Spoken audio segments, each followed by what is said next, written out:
Guys, thanks for coming up for lesson 2 at the Andrew, good to always see you again. interesting weathered Washington County Golf Course. Absolutely. Thanks again. With review from last week, how did you guys play? Better. Better? That's great. Yeah.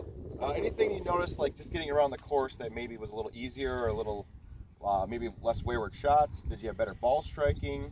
Did the posture thing help out a little bit? Yeah. A little bit? The arms thing helped me a little. Yeah.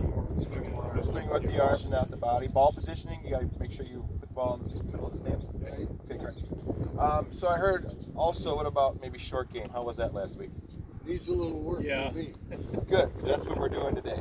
I have a little philosophy on chipping to make life easy. When you chip, do you use one club? Do you kind of use your whole bag? What do you guys tend to do? I use my whole bag. Use your whole bag? I use several clubs. Several clubs? Okay, good, because that's kind of what we're going to work on today.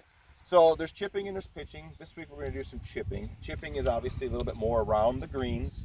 When we get a little maybe 20, 30 yards back there, that's more pitching. That's getting impinged off the backswing. But what we're going to do today is we're going to basically do some chipping. We're putting with a club with some loft. That's how we're going to work on things, okay? A little bit different than your normal putt, but we'll talk about that and go from there, okay? So right now I have a 58, a 50 degree, and an 8 iron. So when I get out here on this golf course, and especially with these, the rough that's pretty thick, and the ball sits in there kind of tight, the main thing I like to focus on is getting the ball back in my stance.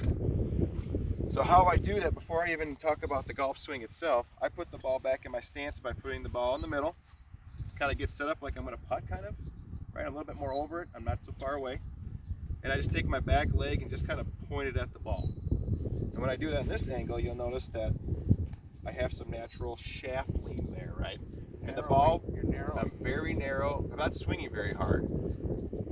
And I want to have putting the ball back in my stance with shaft lean is going to help me hit the face to the ball, then to the turf. All that grass behind it won't catch it. It's also going to shoot it out a little bit lower, but that's what we want when we're closer for chipping, right? We don't want to get the ball high in the air with the elements.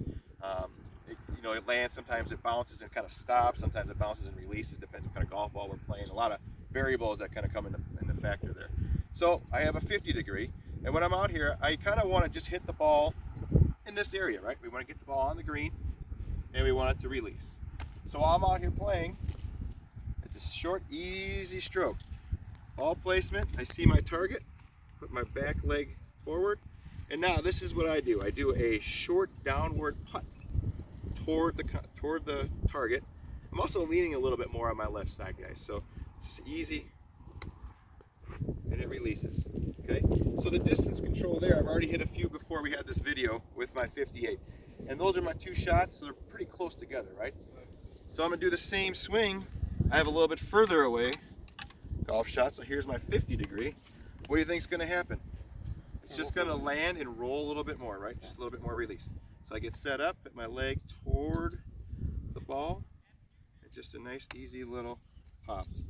And so my distance control now is going to be much better going forward. Then if you want to get real crazy, here's an 8 iron. I would do the same thing, same technique. I want to watch, if you guys watch it one more time.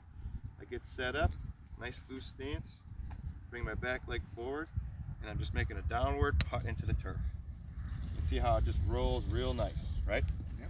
Okay, so that's an 8 iron. If I was out here and I had to go all the way to that furthest pin, or sometimes the greens are really long at certain courses where you have a little bit more green to work with, you might even use a 5 iron. But this is a great area to kind of just come out, practice, get a feel for it. Finally, lastly, what I would do is when you start really practicing this move, when we work on it today, you're going to see that you're going to be able to count some steps. So while your other guys are getting to their balls, kind of marking them, cleaning them, they're looking at their own putts and things, and you're chipping, I want you to kind of get out here, do a fast walk of, I'm going to land the ball here, 1, 2, 3, 4, 6, 7. So this is 7 steps for me when I'm playing golf today with these conditions with my 58 degree. I'm coming out here, I'm going to be 1, 2, 3, 4, 5, 6, 7, 8, 9, 10, 11, maybe 11 steps. And the other one, I can tell you right now, I already marked it off, was 16 steps, and then the flag was like 21 steps. So if I'm out there playing, I know exactly how many steps for what club to chip with the same motion. which is kind of nice. Obviously, there's variables involved, uphill, downhill, left and right breaks, but it's also nice too when we're chipping to pay attention afterward, is when the ball hits, you can really see the break. Keep watching it as it goes to the hole, or as it goes past the hole. Okay, you guys will be much more successful today when you're chipping. Okay? Great. Thanks. Let's work on it.